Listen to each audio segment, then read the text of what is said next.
بسم اللہ الرحمن الرحیم من خالد ابن الولید الى رستم و مہران و ملأ فارس والسلام علی من اتبع الہدی اما بعد فإنا ندعوکم الی الاسلام فإن ابیتم وآتوا الجزیۃ عن ید وانتم صاغرون فإن ابیتم انما انا قوما یحبون الموت کما یحب العاجم الخمر۔ اے اسلام ہے، خالد بن ولید خط لکھا رستم، مہران اور فارس کے تمام بدماشوں کے نام۔ کیوں جی؟ فرمایا سلام وہ دیتے ہوئے جنہیں حضور کا کلمہ پڑھے۔ فرمایا ہم تمہیں دعوت اسلام دیتے ہیں، حضور کا کلمہ پڑھو۔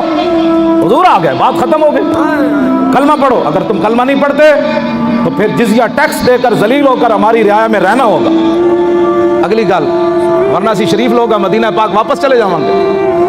آپ نے فرمایا جی تسی کلمہ بھی نہیں پڑھنا، ٹیکس بھی نہیں دینا، تو پھر سنو میرا خط خالد بن ولید کی لکھیا۔ فرمایا انما انا قوما یحبون الموت کما یحب العاجم الخمر۔ فرمایا میرے نال محمد عربی دے غلامن جویں تسی شراباں پی کے مست ہوندے ہو نا، اسی گردناں کٹا کے انجے مست ہوندے۔